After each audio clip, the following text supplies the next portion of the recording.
Olá, tudo bem? Quando o empregado exerce uma atividade de risco e sofre um acidente de trabalho, qual é a responsabilidade do empregador? A Constituição Federal, no artigo 7º, que trata dos direitos dos trabalhadores rurais e urbanos, traz, no inciso 28, a garantia de seguro contra acidentes de trabalho por conta do empregador, sem excluir a indenização em casos de dolo ou culpa.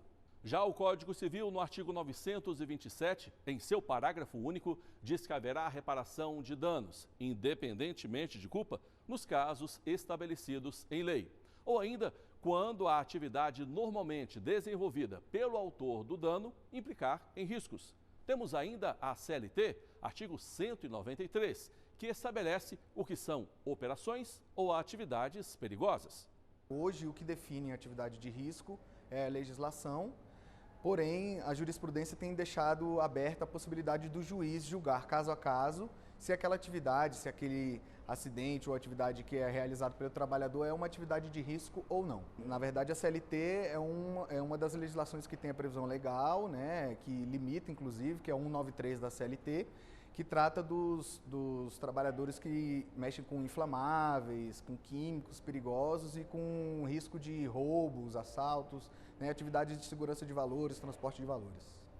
A questão chegou ao Supremo Tribunal Federal com o recurso extraordinário 828-040. Vamos explicar o caso. Uma empresa de proteção e transporte de valores questionou a decisão do Tribunal Superior do Trabalho, que a condenou ao pagamento de indenização a um vigilante. O trabalhador alegou que passou a sofrer transtornos psicológicos depois que foi assaltado quando protegia um carro forte. Já a empresa disse, em sua defesa, que a decisão contrariou o dispositivo constitucional que trata da matéria, já que o assalto foi praticado em via pública, por terceiro. O recurso chegou ao Supremo em 2014.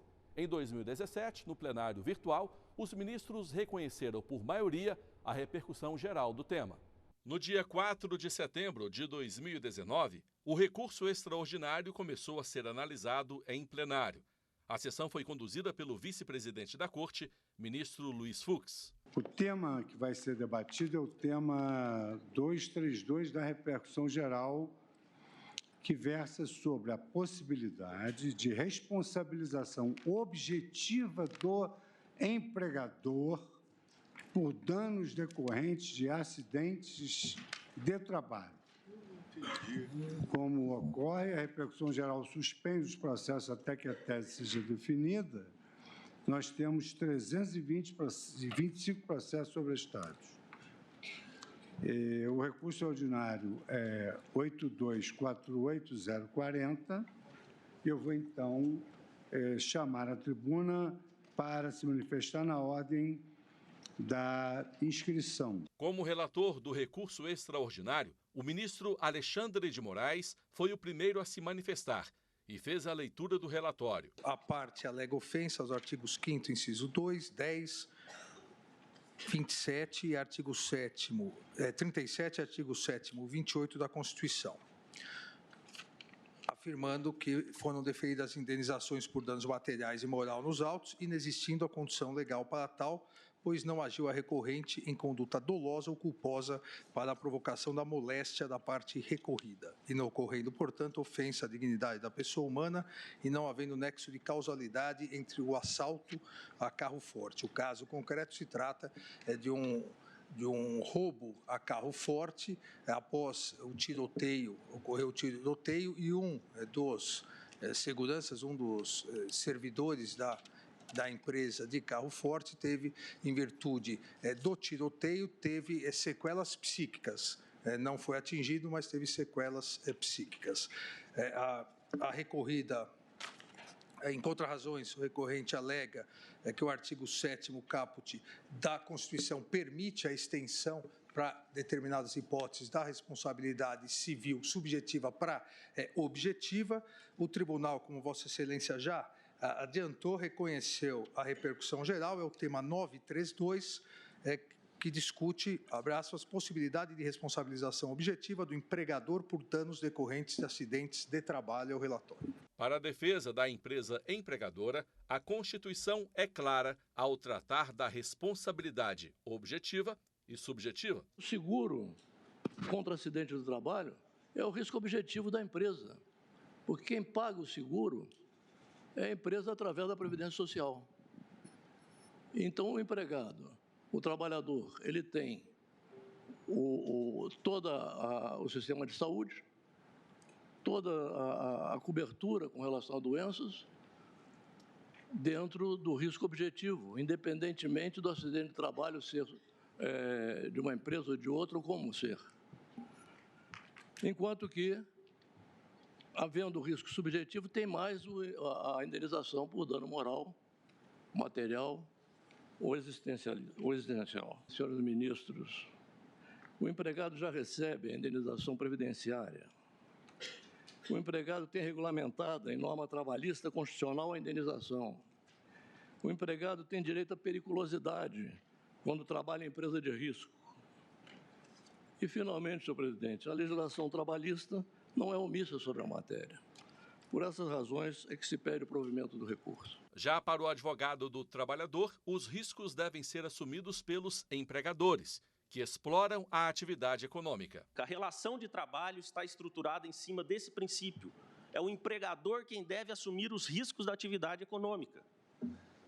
Se assim é, e se o empregador, ciente dos riscos, explora economicamente o risco, não é correto, não é constitucional, não é justo, não é digno, não é humano e não é ético que esse trabalhador, em sendo acidentado o empregado, não sofra nenhuma consequência.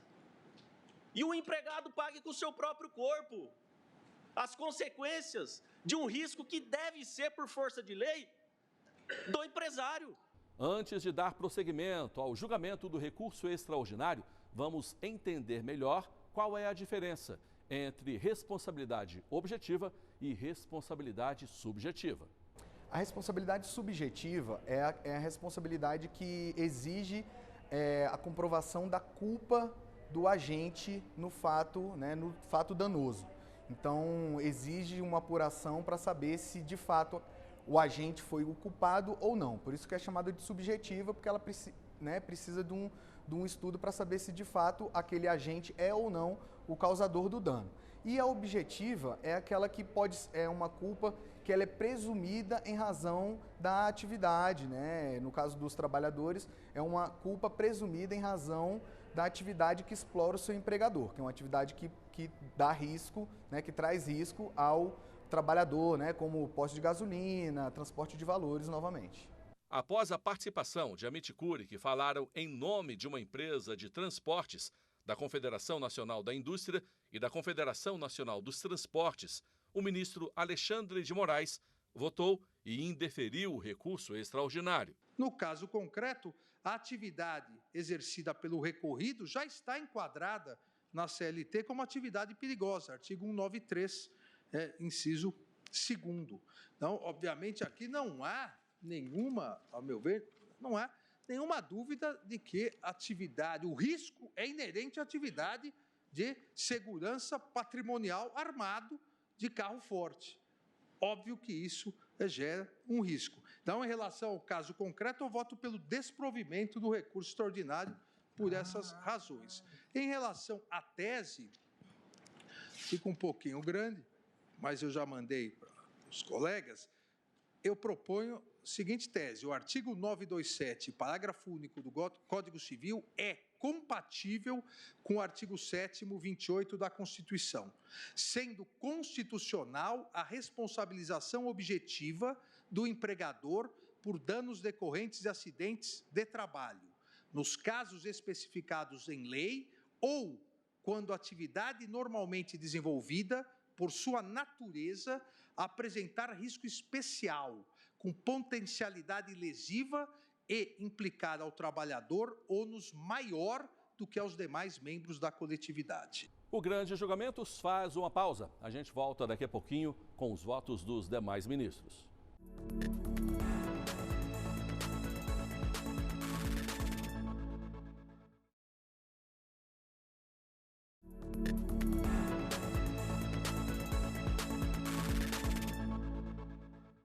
Estamos de volta com o Grandes Julgamentos. O programa de hoje trata do recurso extraordinário 828-040. Este recurso discutiu a responsabilidade de empresas em casos de acidente de trabalho em atividades de risco. Na sequência do voto do relator, o ministro Marco Aurélio fez um questionamento e já adiantou o voto no sentido de admitir o recurso. A questão que surge: é possível aplicar subsidiariamente a relação do trabalho, o que se contém no artigo 927 do Código Civil? A resposta está em bom vernáculo, está em bom português, no inciso 28 do rol das garantias dos trabalhadores urbanos e rurais. O que prevê esse inciso? E não sei se o prêmio varia conforme o risco maior ou não na prestação do serviço. Seguro contra acidentes de trabalho, a cargo de quem? Do prestador dos serviços? Não. A cargo do empregador. Aí se tem a exceção que gera o direito de ser indenizado, a obrigação de indenizar do trabalhador. Em que casos? Em casos em que ocorra o elemento subjetivo dolo, intenção, portanto, ou o elemento subjetivo culpa, que decorre da imperícia, da negligência, conforme nós sabemos. Em seguida, foi a vez do ministro Edson Fachin, que acompanhou o relator. A responsabilidade no ambiente laboral adverso e em exercício de atividade de risco pode ser compreendida, em meu modo de ver, deve ser compreendida na sua dimensão que transcenda a compreensão de dolo ou culpa e, portanto, se fixe no princípio da máxima efetividade e da não taxatividade dos direitos fundamentais sociais e tendo assim como consequência o reconhecimento de outros direitos decorrentes do próprio regime da Constituição em busca de eficaz proteção da saúde do trabalhador, o que significa responsabilidade objetiva diante de riscos inerentes à atividade laboral. O voto seguinte foi do ministro Roberto Barroso. O fato de a Constituição ter se referido a dolo e culpa exclui a possibilidade de o legislador ampliar os direitos do trabalhador? A mim, me parece que não, porque a normatização dada pelo Código Civil ao proteger terceiros, se interpretada como desprotegendo o empregado, eu acho que criaria uma situação de incongruência e anti-isonômica, entendendo e respeitando a posição que o ministro Marco Aurélio verbalizou, porque acho que essa matéria não é banal nem simples e acho que ela pode ser vista, como falei, por duas óticas. O ministro Roberto Barroso também acompanhou o relator e colocou em pauta uma tese com duas proposições. Em caso de atividade de risco, a responsabilidade do empregador por acidente de trabalho é objetiva, nos termos do artigo 7º caput da Constituição, combinado com o artigo 927, parágrafo único do Código Civil. 2. Caracterizam-se como atividades de risco apenas aquelas definidas como tal por ato normativo válido que observe os limites do artigo 193 da Consolidação das Leis do Trabalho.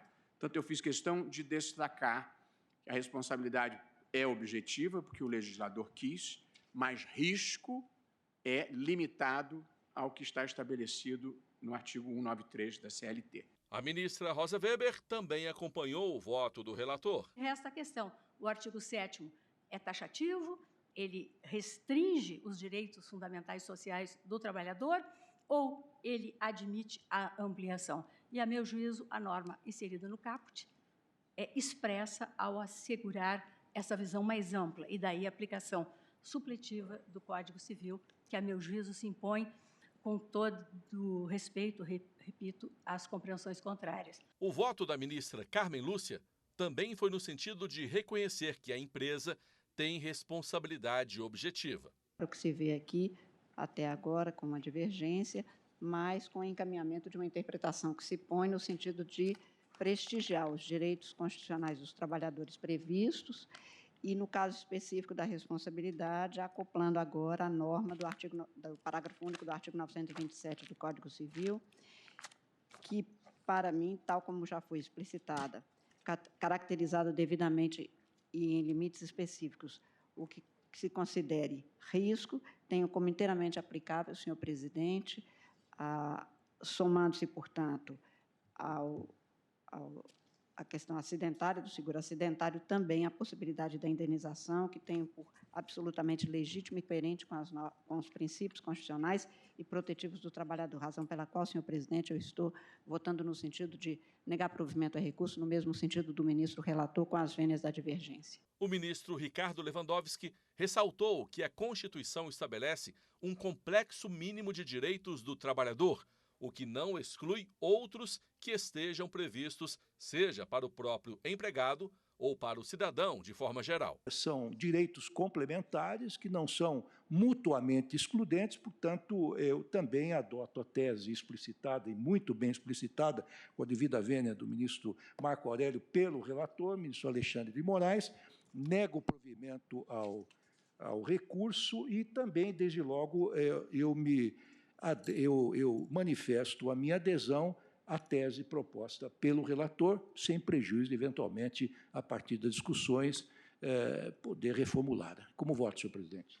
Ao ser chamado para votar, o ministro Marco Aurélio confirmou a divergência e o provimento do recurso extraordinário. Continuo convencido de que a responsabilidade, além da problemática do seguro a cargo do empregador de acidente, a responsabilidade prevista no texto maior pressupõe culpa ou dolo. A sessão do dia 4 de setembro chegou ao fim com o voto do ministro Marco Aurélio. Daqui a pouquinho eu volto para mostrar a sessão seguinte e também o final do julgamento. Eu volto já.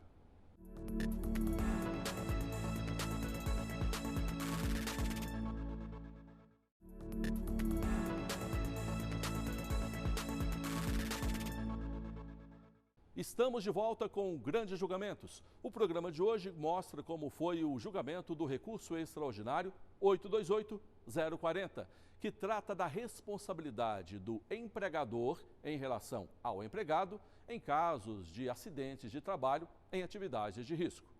O julgamento interrompido na sessão do dia 4 de setembro de 2019 foi retomado no dia seguinte. Vamos à continuação dos votos com os argumentos do ministro Gilmar Mendes.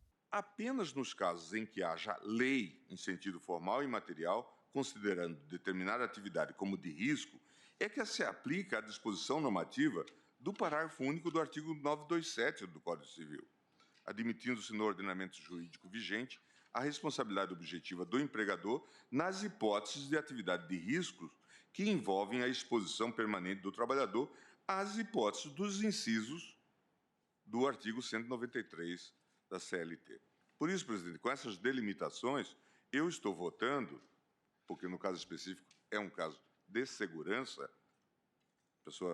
um agente de segurança, pelo desprovimento do recurso extraordinário, considerando que a atividade desenvolvida pelo empregador recorrente está prevista no artigo 193 da CLT, entre as quais se permite a responsabilidade objetiva. É como voto. O ministro acompanhou o relator, mas fez questão de ressaltar que a responsabilidade objetiva só vale para casos específicos previstos na CLT. Eu acompanho o relator, mas com essas com esses esclarecimentos. Só admito a responsabilidade objetiva nas hipóteses previstas, no caso, no artigo 193 da CLT. Já o ministro Luiz Fux acompanhou a divergência e deu provimento ao recurso. No meu modo de ver, só haveria essa responsabilidade objetiva por culpa ou dolo se ele não municiasse o empregado no exercício dessa função de meios de defesa em caso eventual de confronto, porquanto é ser disso que os carros fortes sofrem constantemente, digamos assim, essa investida de delinquentes. Então, eu entendo que a leitura da Constituição ela é clara. A leitura da Constituição ela é muito clara e o foi no assentamento da súmula 229 do Supremo, no sentido de que são direitos dos trabalhadores urbanos e rurais, além de outros, seguro contra acidente de trabalho, a cargo do empregador, sem excluir a indenização. Aqui ele está obrigado, quando incorrer em dolo ou culpa. Aqui não, aqui foi um acidente inerente à própria atividade. E ele devia estar preparado para isso. Não vejo onde há o dolo ou a culpa. O empregado foi o autor do disparo, aí ficou abalado psicologicamente, como segurança. Agora, de qualquer forma, a aplicação do 927 do Código Civil pressupõe ato comissivo. Onde o ato comissivo do empregador a gerar essa responsabilidade que seria o objetivo? Sem prejuízo da minha preocupação dessa heterointegração, onde há uma lei especial que regula as relações trabalhistas e uma lei que regula relações cíveis em geral. Então, eu peço vênias opiniões em contrário para acompanhar a divergência aberta pelo ministro Marco Aurélio e proclamar o resultado no sentido de que a Corte, por maioria, ela negou provimento ao recurso, vencidos os ministros Marco Aurélio e Luiz Fux. Por maioria, o STF entendeu que o empregador tem responsabilidade civil objetiva em acidentes de trabalho nas atividades de risco, ou seja, não é preciso avaliar culpa ou dolo nestes casos. Basta provar o fato e o nexo de causalidade. Sobretudo a jurisprudência trabalhista já vinha reconhecendo, né, a possibilidade da responsabilidade subjetiva e objetiva em determinados casos, sobretudo nesses casos em que a atividade do trabalhador é inerente e traz risco, né? Então, o que muda é que agora foi reconhecida a possibilidade efetiva e sem dúvida de reconhecer a responsabilidade objetiva, ou seja, aquelas empresas que atuam em ramos que colocam risco o trabalhador, elas podem ter a sua responsabilidade objetiva, ou seja, independente da apuração de culpa do agente, para pagar a indenização em prol do trabalhador que sofreu com aquela atividade de risco. A repercussão geral, na verdade, ela baliza e dá um direcionamento para os outros casos que também têm essa mesma matéria, né, que tem a matéria em comum. Ou seja, então, nesses outros casos em que há discussão se há ou não a responsabilidade objetiva da empresa em determinada situação, sobretudo no caso de acidente de trabalho, de atividade de risco, então esses processos agora já vão ter uma decisão vinculante na qual os juízes e desembargadores podem se balizar. Na ocasião do julgamento, os ministros não chegaram à conclusão da tese, que será elaborada em momento posterior. E assim a gente encerra o Grande Julgamento de hoje. Espero que você tenha gostado. Assista ao nosso programa também pela internet. O nosso site é tvjustiça.jus.br. Assista também no nosso canal do YouTube, TV Justiça Oficial. Um abraço e até a próxima.